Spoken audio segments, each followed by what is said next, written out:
What's going on, guys? Hold on. False start. What's going on, guys? Welcome to Franchise Unpacked. My name is Zach. And this is Dave. And today we're talking about good old Spider-Man. Spider-Man. And I'm super excited. You can't see it, but Dave's doing the little This is perfect in an audio medium. Yeah, he's doing like the little thing with the hands where like the thumbs out and the I'm shooting webs. Yeah, he's shooting webs. That's how I'm actually sitting today in the studio. I've webbed myself. We'll put it up on social media. Sure. But I've webbed myself a hammer. I'm gonna have so much Photoshop work to do. The problem is, it's like Zach then has to clean up. This is his place, so Zach has to clean it up. It's really just a pain for me. Behind the curtain. Oh, they just saw. Now they know. Now they know where we record. Well, I think I said apartment in another episode. Oh, I'm sure. Okay, yeah, that makes sense. I mean, but I didn't say whose apartment, so well, no. They're gonna start throwing stuff at the window. It'll ruin the recording. You'll hear it. I know, and then there you go, guys. We're that level of fame yet already, where people are going to be very aware, hunting down where I live. We're the zeitgeist. Yep, absolutely. So yeah, today we're going to be talking about Spider-Man, and this one is interesting because the first two topics that we talked about, we talked about Zelda. Dave and I pretty much live Zelda. Although we both also, I missed a couple small things in there, but anyway. And then I love Star Wars. Dave knows everything there is to know about Star Wars. Spider-Man is kind of the first one that we're doing where we both love Spider-Man, but it's just something that we love. We're not super experts in it, but we wanted to discuss it with you guys.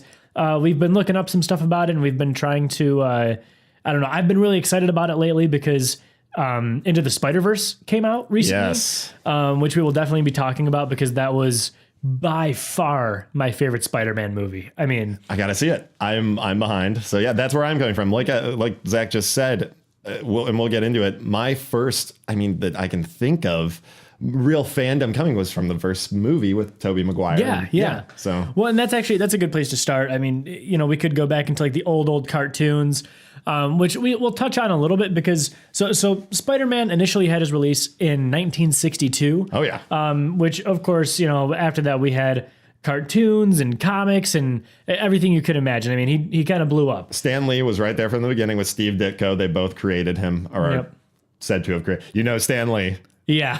He created them all, but he also, Yeah. stole a lot of stuff, but we'll see. But I believe Spider-Man, especially in 1962, was way back. When you're in a position like Stan Lee, though, R.I.P. Yes, when you're in a position like that, I do consider even if he had someone come to him with a co-idea, I still do consider that an idea because I could see them coming to him with something and he develops. You start to wonder what quote unquote stealing is. It's more of co-op, like you said, co-opting an idea, helping develop into something that is then Spider-Man. Yeah, something that's tangible, something that would otherwise maybe have fallen through the cracks. I bet it was Arachnaboy, and then Stan's no, I smoked a J, and then I thought there was a man, but that'd be perfect. Yeah, but he's a boy. That'll get him. Oh man, my glib Stan Lee impersonation. I'm gonna miss seeing his cameos. I guess he's got a few more in the can. Yeah. They filmed, I was hearing every year they try and film 8 to 10 of them. Wow. They've got them slated. Yeah. They got them all. And we're talking about Disney. Here we go. This is where we're going to throw ourselves into litigation. This is the segment. I knew we'd get there. Luckily, with Spider-Man. We hear a knock at the door. It's Walt's people again. We already knew it. They knew we'd be here. And bubbling through the frozen head. It's Goofy this time. Gord. I'm going to beat your face in. No, let him go. Jeez. But but what's... I'm sorry, just the idea of this time Walt's sending his characters, the ones that you meet at the theme park. Yeah, yes. I'm talking mascot level character actors. Yeah. Still sweating, miserable, underpaid. Absolutely. Anyway, a little bit of a tangent. We digress, out of litigation. That's our usual having to get through Disney's legal team. There it is. We did it. I think we successfully navigated it. And I didn't even think about it until it just naturally comes up because Disney owns everything. They own it all. They do. But where were we? We were talking about Stan Lee and how he has all of his cameos filmed. All of his cameos filmed. Yeah. I'm sure and also today that we are recording today, this will be released usually on Fridays, but today is the day that the Spider-Man Far From Home trailer released. So Yeah, I'm sure Stan Lee's in there in Europe. I didn't even know that. I didn't even know that was dropping today. I had no idea. I remember I'd heard last week that Tom Holland had tweeted something, and he's hilarious. He's infamous for spoiling things. I love all the videos of Benedict Cumberbatch like shushing him up in interviews. I've never seen that. Oh, if you just YouTube it, it's like a whole montage of. Really? I mean, it's hilarious. Tom Holland, he's like I think when they were doing 18 or something, when they were doing all that for the Avengers, the newest Infinity War. And he was just so excited to be, I was like, oh, there was a scene where we did that. How great would that be to just be Spider-Man? If somebody told me at 18 that I could be Spider-Man, I'd lose my mind. Yes, that's amazing. I mean, because you see, you're like, of course I could be Spider-Man. Tobey Maguire was 38. Right. Not that. Well, I think we looked he at was it up like there. mid to late 30s by the last one. And you're supposed to be playing, I think he was still quote unquote a college graduate. Right. And he was, because, and that was the thing is like Spider-Man, Peter Parker was, I think, the first superhero to be a teenager. Like all these other superheroes in high school. Yeah, they were sidekicks if they were teenagers. Sure. You know what I mean? And I don't know. I was in preparation for this episode. I was watching, a bunch of stuff on YouTube and just kind of soaking in some info. And I forget which channel it was. I apologize, but they just pointed out that like up until that point, really every other teenager had been a sidekick. It was like Batman and Robin. Sure. You know what I mean? Or classic. Yeah. Yeah, but it was. For when Peter Parker came out, though, it was like there's this superhero, and it made teenagers who, let's be real, that's the people who were reading these comics at the time, feel empowered. Sure. You know? It was kind of, I know you had like Captain America, but even he was a man, but weak at first, like sickly. Right. But still a grown man. Old enough to join the military. So at least 18. Yeah. But I think he was probably in early 20s, I'd say. Well, and that's maybe mid-20s. And we'll get to this later too, but that's one of the things that I found so interesting and that I loved so much about Into the Spider-Verse. I mean, I can't talk enough about this movie. I loved it so much, but and I'm going to try not to spoil anything, but spoilers are on the table for every other Spider-Man movie. We will say spoiler alert. We'll probably flag the post about it as if we do spoil anything. We're going to try not to, but we have freedom to spoil everything I say up to The Amazing Spider-Man 2 with Andrew Garfield. We can spoil anything of those first 5 movies. Okay, that's fair. Because they're crappy. Well, the Amazing Spider-Mans, but we'll get into it. Yeah, so... then anyway, we went from these, from the comics and the cartoons. And when I actually started to pay attention to this, when I actually started to really enjoy Spider-Man, it was in, 2002. Oh, yeah. When the Tobey Maguire Spider-Man came out. And Sam Raimi. Looking back now, which Sam Raimi is actually a Michigan local. He is, yes, absolutely. Yeah. He directed. They filmed Evil Dead out near... Out west, I think near Kalamazoo. A lot of them went to Western, I know, but one of them was wearing a Western sweatshirt in the original Evil Dead. Oh yeah, that's so funny. A buddy of mine, or a state one. It's one of the colleges. Yeah, a buddy of mine, his dad who had passed away unfortunately, but he went to school with Sam Raimi. Oh wow, yeah, same high school and everything. Well, his brother's in all of his movies too. Really, I didn't know that. Yeah, he's in the Spider-Man movies. He's J. Jonah Jameson's assistant. That kind of nerdy guy who pops in with dark eye. Interesting. I can't remember his first name, but it's something Raimi. But he's in all of something Raimi. Something Raimi. And you're like, oh yeah, that guy. Yeah. He looks like him too. Yeah. Well, like and that was the movie. And looking back now, it's not quite as good. It doesn't hold up like it used to. But at the time, though, all we had was it in X-Men. So it was trying to, in a world we had the Batman movies and the old Superman. Right. But this was... Marvel was going bankrupt at the time. That's why they basically liquidated, sold all their rights to everybody. Mm-hmm. And that's why when Disney bought them back, we didn't have Spider-Man for a few, because Sony is still, I don't know if you know details about it, because I don't know. Into the Spider-Verse was Sony and Columbia. Yeah. And so was Venom. Which I did not see Venom. I didn't either, and I've heard terrible things. I kind of heard bad things too, yeah. But it made $1 billion overseas. Because I love Tom Hardy. Oh, yeah. I love Tom Hardy, yeah. And usually he'll drop out of a film if it's not going to go. Like he dropped out of Suicide Squad. Really? He was going to be Captain Boomerang. You can tell, look at the movie, like, oh yeah, whoever that actor is doing a cheap Tom Hardy. Yeah, he's trying to be. That was a cinematic dump. That was I actually never saw that. Do not. They're making a second one because Margot Robbie made $1 billion for them overseas. And right. Everybody bought all. Well, and everybody wanted to be Harley Quinn for Halloween from then until this year. You know what I mean? And it's like people who like equate him and Harley Quinn and the Joker as like the best romance. I'm like, are you kidding? Yeah. It's like, you don't understand. It's like people who use the term snowflake and use it like derogatory. And you're like, you don't know what Fight Club's about. Like, you do not know what the term, like how much of an idiot that makes you sound like. Right. Oh man, I wish that Fight Club was more of a franchise, because I would love to talk. You know, we might just qualify it as a franchise anyway. We could the author, what's Chuck Palahniuk. Yeah. We could absolutely do, because sure. I mean, a lot of his films have been turned into, or a lot of his books have been turned into films. And there's a lot of influence. I'm sure he's written and directed for television. Yeah. Anyway, we'll get back to it. We'll add that to the list. Stay tuned, folks. Future episode. For sure. But no, even though it was a little bit, I guess, crummy looking back now, it's like, it's not the direct. I mean, it doesn't look good anymore, man. We watched it this last year. Yeah. It's Sam Raimi directing. It is it's a horror movie almost, by like the sharp angles. And it's like, especially Spider-Man 2 with Doc Ock, which is a phenomenal film. Yeah, but 1 and 2 are great. That was my favorite one, was the second one. Yes. But there's the scene when the arms take over, and it's just like these weird cockeyed angles and like extreme close-up of these claws and shadows shooting across the room. It's like you're seeing a horror movie take over.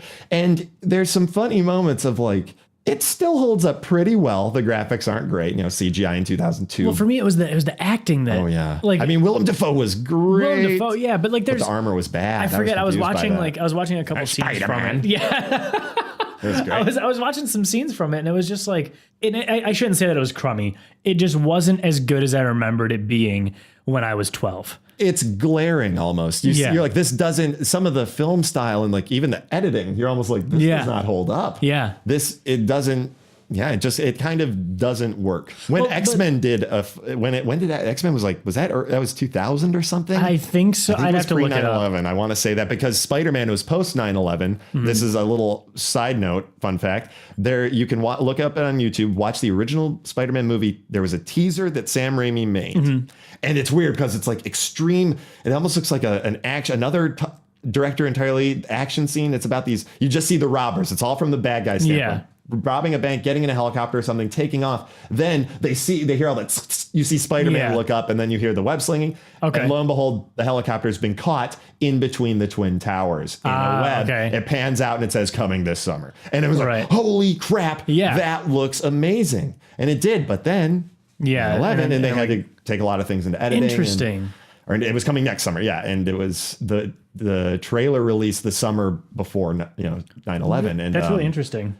I didn't know that. Yeah, you can look it up and you're like, wow. Yeah. No wonder they filmed. Like, if he shot that for the studios, you'd be like, hell yes. Right. Hell yeah. Right. But then the Spider-Man movie, you notice, if you watch the two, after it's been released and edited, it's a real New York. Let's go. You see American flags all. It is a. It is a. And there was a lot of that at the time. Oh, yes. Absolutely. But like you were saying, like, that was, Spider-Man was, I mean, in my opinion anyway, the first movie to really step out and make a superhero movie. Yeah. I mean, like, even including some of those old Batman movies and some of the old, like even X-Men, like it was really awesome and it was a great action movie. But to me, it didn't feel like as much of a superhero movie. Spider-Man, when that dropped, I was like, my jaw hit the floor. Like, my jaw dropped with it. Yeah, it was like we had seen. That didn't sound as cheesy in my head. Right. It's okay.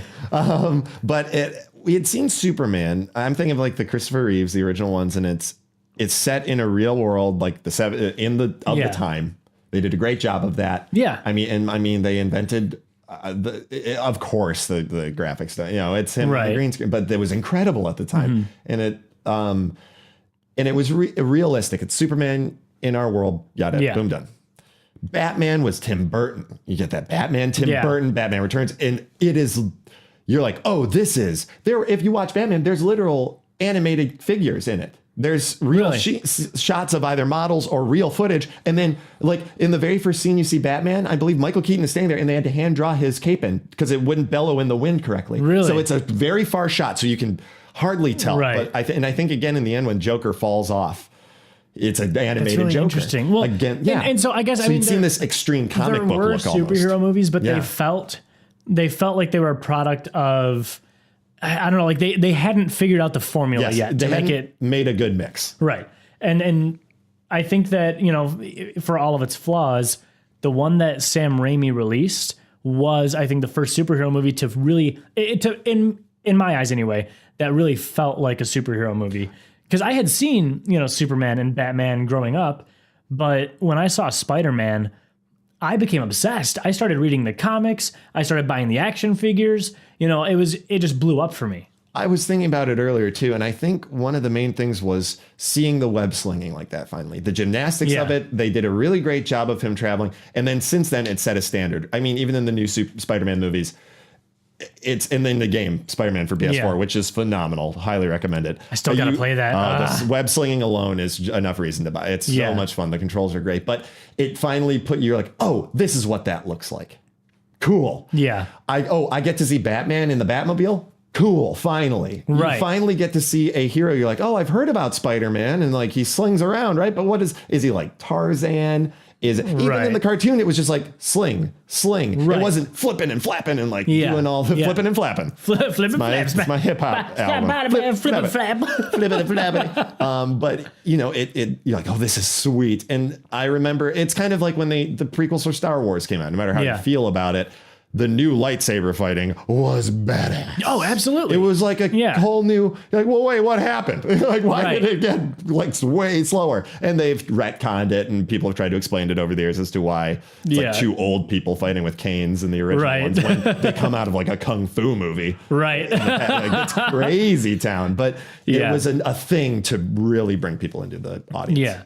Well, that was really what to this day still sells me on it. I mean, it was a little bit cheesy when he gets in there with Bonesaw. Yeah. Bonesaw. You got 7 minutes with me. R.I.P. Macho Man Randy Savage. Oh, yeah. All right. He was great. Bonesaw. That was great. But that's from the comic. It is. That's your Bruce Campbell cameo. He's the announcer. Really? He is the fight announcer. And I love Bruce Campbell, another Michigander. That's why Sam Raimi, brought him in. They're old friends. I met him at in Royal Oak. Bruce Campbell? He came to a restaurant I served at once, and I was like, "That's Bruce Campbell." Was he chill? Like, very nice gentleman. Yeah, awesome. He sat at the bar. Sat with, I believe, his older brother. Looked a lot like him, but a very looked kind of like Ron Swanson. Had a mustache and just kind of that hair. And interesting. Shirt. Very nice guys. But and he was like, oh yeah, hey. And he took a couple pictures with people, and then he's like, he wanted to thank us. That's cool. Yeah. I don't know if he knew our owner or not, who was a former Red Wing player, our owner, and I think he had some connections. So well, and that's the thing. Like, I don't know. It's even though it did have like some cheesy moments that it did draw from the comics. Oh, sure. I also think that, and I could be wrong here, but I'm pretty sure that Spider-Man in that movie being able to shoot the webs out of his wrist. Yeah, it was a biological ability. Yeah, that was the first time. I remember thinking to myself, I like this at the time better. Agreed. Now, understanding who Peter Parker is and that he's an even more important character, that he's a genius and he builds these gadgets. And it's awesome too. That was Sam Raimi's issue. Yeah. I'm sorry, continue. No, please. Sam Raimi turned Peter Parker into a quote unquote photographer, pizza delivery boy. Right. There was no genius. And the same thing with Andrew Garfield. Yeah. He was like a punk outcast, cool Peter Parker who could skateboard really well to Coldplay music, which was weird. Weird. The montage of him discovering his powers. Everybody watch The Amazing Spider-Man 1. What? Oh, I do. That movie is, we'll get to it, but that movie to me was so forgettable because I can't remember a thing about it. The second one was even worse because it was 2.5 hours or something. They were like, we've got a franchise on our hands and we're never going to give it back to Marvel. We're never going to sell this to Disney. They shove like 7 bad guys into it. They start hinting at, you see Doc Ock's arms in the background, you see this in the background, all this. They haven't even talked about the characters and you're just seeing all this stuff, and that's what they're getting themselves into trouble. And I don't know, I thought it was interesting that he made it a biological thing, like you were saying, that he could shoot web. Also, did you know that scene where Mary Jane spills everything and Peter catches it all on the tray? Yeah, that was not CG. He caught that on the tray. That was practical. I mean, I believe it. It took them a ton of takes, but obviously they sped up the take a little bit, but like now that I think about it, there's a heft to it. Especially with CGI throughout the rest of the movie, you can tell when something's real and when something's not. I'm like, why? But why? I know. Why at that one scene? Like, would they not just do it CG? I know. It'd be so easy. Pop cans and apples, like the easiest 3D models in the entire galaxy to get your hand on. I think there were some really funny design and casting issues with Yeah. Spider-Man and Amazing Spider-Man. I think Spider-Man Homecoming has done the best job so far. Oh, for sure. I mean, let's talk about Aunt May for a second. Aunt May through the three movies, through the three series of movies. She gets younger and younger. And hotter. And hot. Oh, Marissa Tomei. My cousin Vin. Let me tell you. Anyway, but how do you feel about like Grandma May? I would call her in the Tobey Maguire movies. Yeah, she's ancient. Well, and that's the thing is like that was for me though. That was the norm. Like that was how I was. Understood. That was how I was introduced. And Uncle to Ben. Yep. It makes him a better victim, I get, or an easier victim if he's a younger man. Yeah, and it does make him a little bit wiser with the whole great power comes great responsibility. You know, that it makes him have a little bit of worldliness to him that you know that but it makes no sense age-wise. Oh no, absolutely not. And then you got your Tobey Maguire and your who was Mary Jane was what's her name? Why am I blanking? Kirsten Dunst. Kirsten Dunst. And then my first introduction to James Franco. I had never seen Mine as well. Freaks and Geeks really. No, I didn't either. And I did not think he was a great actor in Spider-Man 1. I'm like, this dude's hitting the fence. He's trying to act to the people in the back. Like he was acting hard. Yeah, and that's what I was talking about earlier. Like that's some of the stuff that got to me a little bit. You've got Willem Dafoe who's crushing it, but also he is chewing. There's teeth marks. You can see them in the walls of the scenery he's chewing up. And he's just like, when he's talking to himself in the mirror, holy crap. That's amazing. That's amazing. I think that's how Willem Dafoe puts himself to sleep every night. He just screams at himself in a mirror. Willem, it's time to get some rest. Willem, go to bed. I don't want to go to bed. Yeah, he's like he's playing both roles in the mirror. Yeah, he's like crying and like sweaty.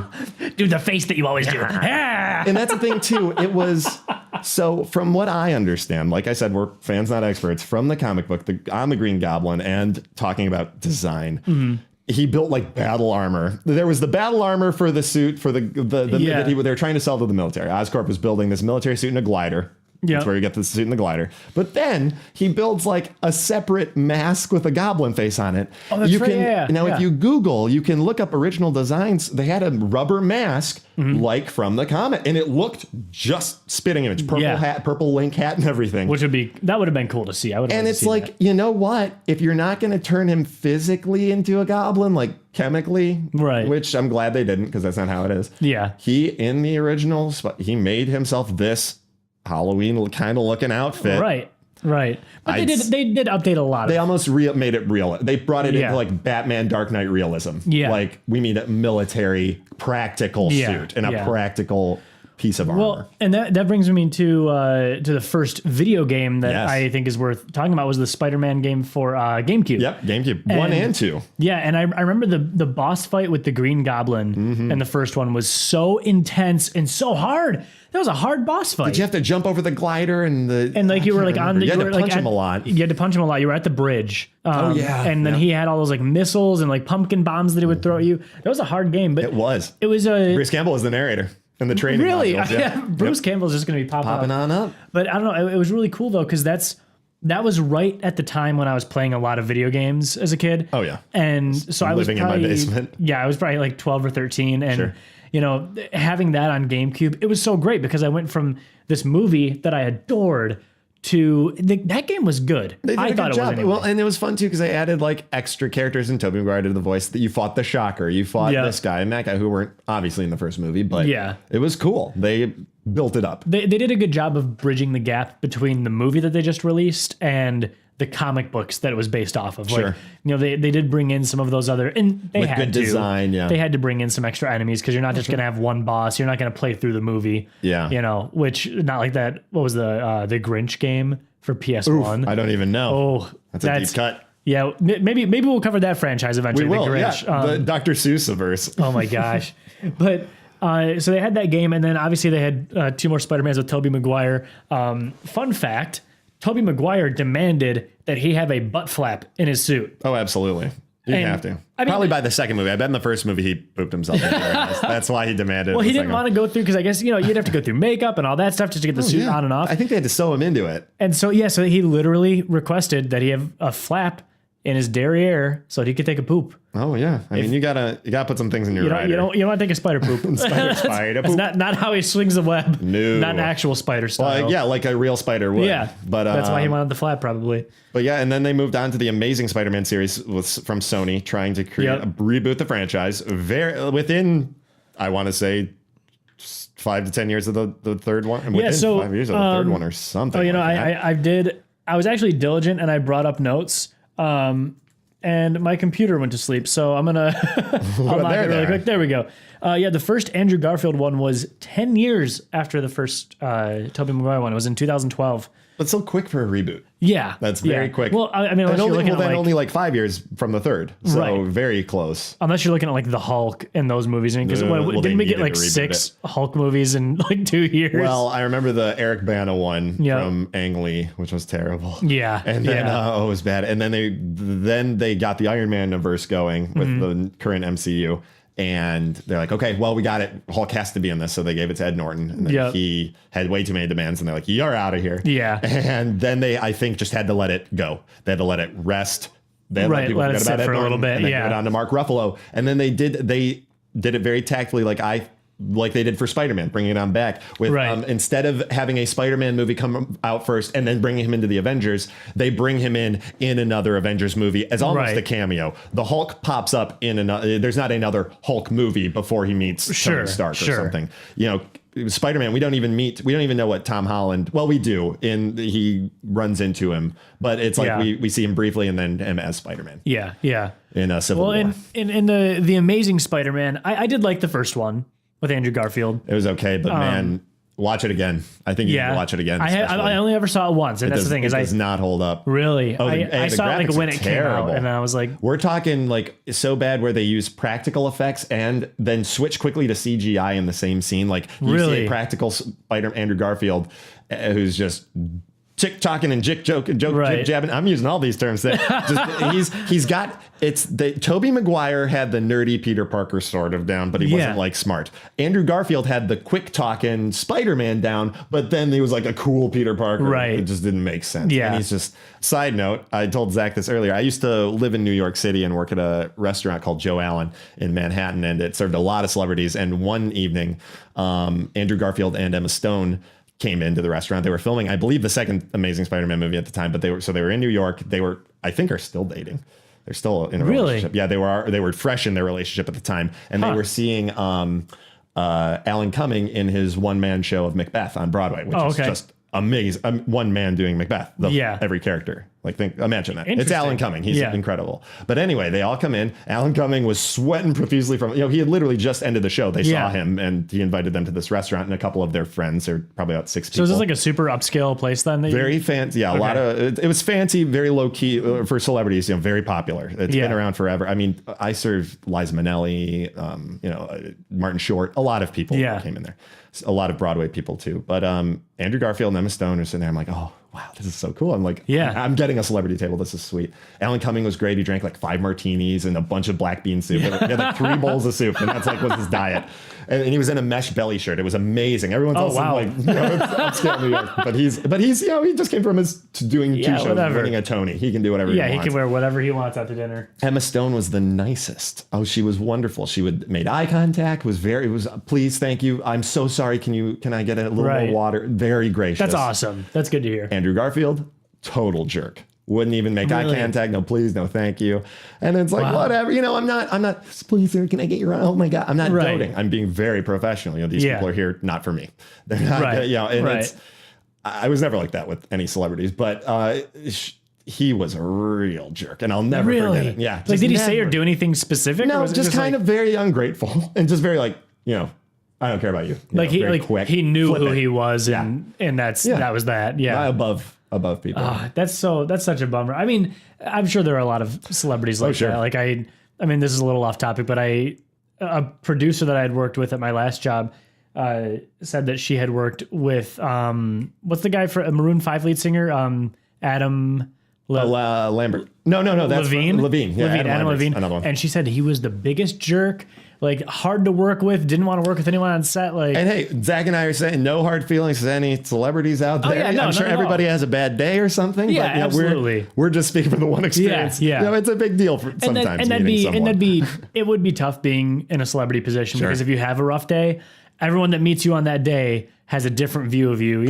If one of us has a bad day and we're short with the cashier at Kroger or something, I try not to be, but if we ever were, That cashier's not tweeting about me the next day. She does not There's care a lot at of all. pressure, and I understand that. Right. But at the same time, it's like a please and a thank you in a setting would be appreciated. Even if you're having you're a bad British. He's British.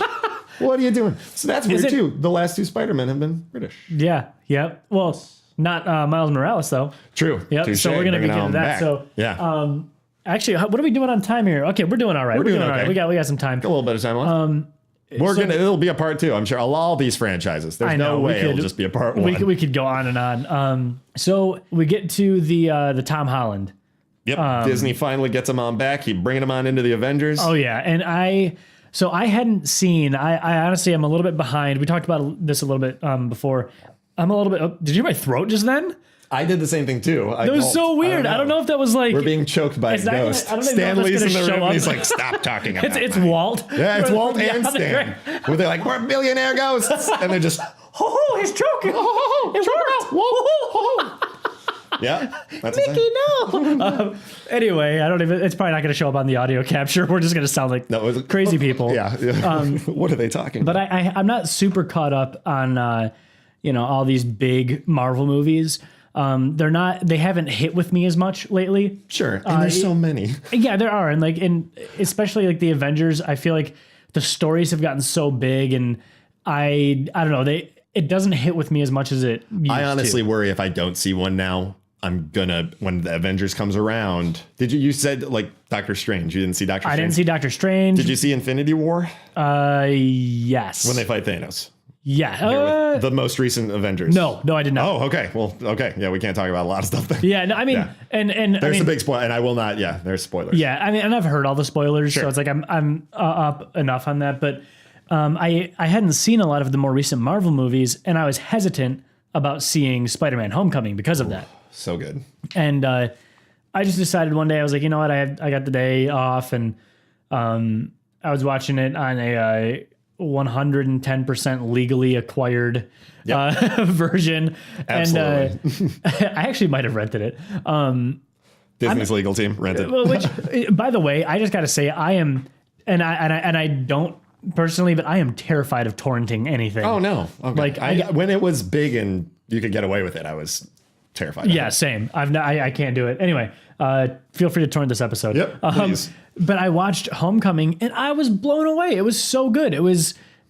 It felt like Spider-Man. It felt like what Spider-Man should have been for the past 12 years. Well, you know didn't what I have mean? to sit through 20 minutes of him getting bit by a spider. Right. Like it's like seeing a Batman movie. I don't want to see the Waynes get killed. I get it. Right. Yeah. Right. Trust me. And they just gloss right over it, and not saying there's not a place for that. Oh, sure. But they, in that setting, in the live action, in telling that story, we don't need to see all of that. No. And realistically, if you're seeing that particular Spider-Man movie, you know what's already happened. Yeah. He might not have had his moment of where he becomes like a better hero, which he does at the end of Homecoming. Yeah. Spoiler alert. But, he realizes the error of his ways, which is it's like Thor. It's a lot of these. Yeah. Hubris gets them in trouble and then have to bounce back, which is common for a second movie arc because the first movie tends to be the discovering of powers and then the proper use of them. Right. And then the second one's like, I'm good at this, but now I've got to use it for good. Yeah. Oh, I just bumped the mic and I hope that doesn't sound loud to you guys. We're just going to throw all these sort of I know it's sound effects. Technical difficulties today, apparently. It's just a peek behind the curtain. Yeah, exactly. A peek behind I love hearing the all apartment curtain. Everybody wants to make podcasts. So the last thing that I really want to touch on here is Into the Spider-Verse. All right. And goodness, my gracious, I can't remember the last time I enjoyed myself that much at a movie. Oh, wow. It was by far the best Spider-Man movie I've ever seen. Okay. As far as just like a filmmaking perspective goes, it might be one of the best movies I've ever seen. Period. Like especially for animated. Yeah. I mean, it's an animated film and it looks just from the trailers looks phenomenal. I sometimes struggle with animated films because the whole time I'm just being reminded that it's an animated film. I didn't feel that way with this one. Okay, yeah. And it did go really big at a few points. I don't want to spoil anything, but it went there's an animated big. pig who talks. Yeah. That can take you right out of a lot of movies. And it didn't at all. And they I hear it does a very good job of bridging a lot of, for people, if you're if you've never even heard of Spider-Man, it does a great job of linking all of this, and it's for a layman too. You can go right in and very friendly. And it was cool because they, they gender bend a little bit in a few places, and they, there's Spider-Gwen. Yep, there's Spider-Gwen. And that's not a spoiler. That's in the trailer. Yeah. But there's, and we see for the first time on film anyway, we see a black Peter Parker, Miles Morales. Yeah. Which is it was cool to see because it changed the universe, but only by a little bit. Like it kind of showed this thing of like, look, it doesn't matter who Peter Parker or Miles Morales is, quote unquote, the traditional Peter Parker. He runs, or an older Peter Parker, but it's still quote unquote. He runs into old Parker. White Peter Parker, played by then it's the guy from New Girl. Yeah, who's great. He's great. And he did a great job in this movie too. But it was just really cool to. I don't know. I feel like sometimes when movies do the gender bending thing, or they do like the all female reboot or all male this or that. Right. When they do that, it can sometimes feel a little pandering. Forced. Yeah. Yeah. It can feel like they're saying like, oh, look how progressive we are with having, a female Spider-Man or a black Spider-Man or whatever. Yeah. This one didn't feel that way at all. It just genuinely felt like they were telling the story that needed to be told. And, Miles is a great character. Miles is an awesome character. Yeah. And fun thing, Donald Glover plays Miles's uncle in the new Spider-Man movies. Really? Do you realize that's his uncle? No, I didn't. There's a couple hints at it because his name's he's not Miles. Everyone thought he was going to be Miles Morales for it, but then he's a little older. He's older, and he's selling those guns, or he's trying to buy in Spider-Man: Homecoming the guns from Vulture's people, and he's man, I don't need to teleport somebody back in time. I just need a gun. He's like, I've got a nephew who lives in this neighborhood. Man. That's his and then there's a couple, and I think he calls him out when he does his voice all day. Yeah. I'm not a boy, I'm a man. Yeah. He's like, I'm not a girl, I'm a boy. But I think he calls him Morales.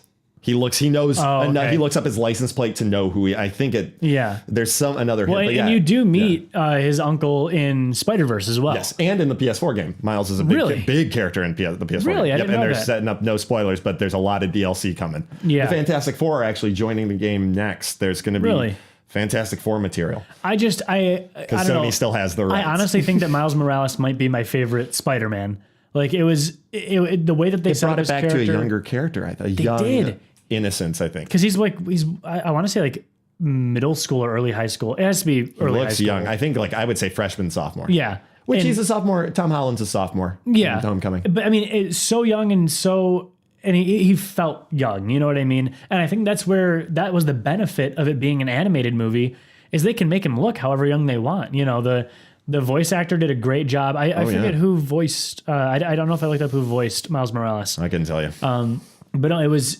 just phenomenal. If you haven't seen it already, please just take the time and go watch that movie. I think it's still in theaters.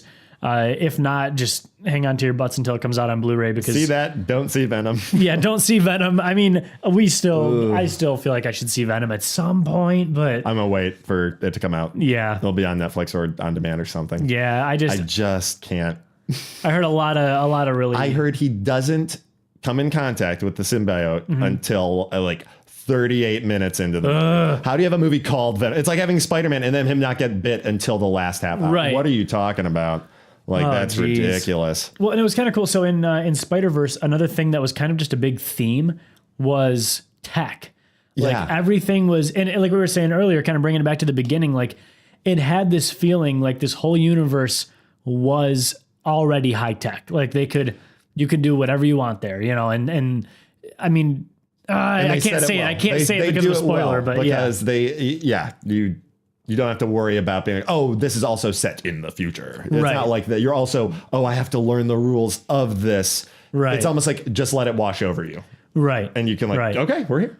Yeah, and even down to the kind of secondary characters, his parents and his uncle and all that stuff, like they all had so much depth as well that not once during the movie did I feel like, this is totally fake, or this is like a bad story arc or whatever. It all just felt really good. I know I'm just geeking on. No, it's a great endorsement, and I mean it brings us to it's kind of the current present state of the franchise, the future of the franchise. We've got, like we mentioned earlier, there's the Spider-Man Far From Home coming out this July. Which looked incredible. June or July. Yeah, and then we were saying, who was it in the trailer? Mysterio? Mysterio, yep, Jake Gyllenhaal. I'm very intrigued about that. Which I love the way they designed Mysterio, He looks cool. They described him as an Iron Man and a Thor mashed up. It looked awesome. And how his like globe hat came on as like protective gear on him. His little fish globe. But yeah, and then I mean, from what I understand, including this movie, I believe Tom Holland has signed on for 5 more. 5? Oh yeah. Well, I think with the next iteration of Avengers, I mean, doesn't he become Spider-Man becomes one of the leaders of the Avengers, and isn't he the first person to take his mask off to the public and say, "I am Peter Parker"? I thought that's what really ended the Civil War. It was the issue of. I'm not super familiar with that arc. From the comic, and this is, I could be totally wrong. Comment, nerds, but it's come at me in those comments. I think it's just what we're gonna call our fans is nerds. Nerds, like franchise nerds. You guys are the nerds. Nerds Unpacked, or franchise unpackers, FUs. But it's, I don't know where I was going with that, but I think that he'll take over a mantle in the Avengers movies. And, we're going to see his presence. They are building a Marvel park at Disneyland. Will be coming down the way, and I'm sure he'll have a spider coaster, which will be dope. Oh, I would be all about more that. video games. Bring them on. I would love to see, and I mean, honestly, I'm tempted to go download that Spider-Man game tonight when we're done podcasting. I'm bringing it for you. But I might have to play. I might have to keep playing it, especially with the DLC. Yeah, absolutely. And I'd recommend it. I just think that with that game and how much that game advanced things as well, those video games are only going to get better, and we're bordering on the next gen of systems. I want to see a Spider-Verse game now, and it's multiplayer. Oh, why not design your own Spider-Man from any universe, make your own guy, and then you can play with other Spider-Mans? That'd be amazing, and in the graphic style. Yeah, make it that cool cell shading. It would make it easier for the processors. Yeah, doesn't have to be Red Dead Redemption 2. The other cool thing too is like it could have the same animation style where it's almost a little jumpy. See, I think the PS4 game, I'm surprised that Sony, it's 2 completely different, not related styles. I hear you can get these into the Spider-Verse outfit in the upcoming DLC for the game. Yeah. But I'm surprised they just didn't make a Spider-Verse game. With the movie coming out, I feel like, I mean, they didn't obviously miss out because both the game and the film are incredible hits. Yeah. Doing very well for Sony. They're clinging onto that Spider-Man, the rights that they somehow still have. I was just blown away though. But anyway, guys, thank you so much for tuning in today. We got to wrap it up for now, but please let us know, drop us an email, franchiseunpacked@gmail.com. Let us know if we missed anything or any kind of cool trivia that you guys have. We would love to hear it. Future episodes, we always love hearing that. My friends the other day were rattling off ideas, and we added them all to our list. So we have a giant list going right now. Cool. All right, we'll be looking forward to seeing you guys next time. Thank you so much for joining us, everybody. The next franchise we'll be unpacking is Adventure Time. But in the meantime, feel free to drop us a line with any questions, comments, or future episodes at franchiseunpacked@gmail.com. Also, be sure to subscribe and share so we can keep these episodes coming your way. Thanks, everybody. We'll see you next time.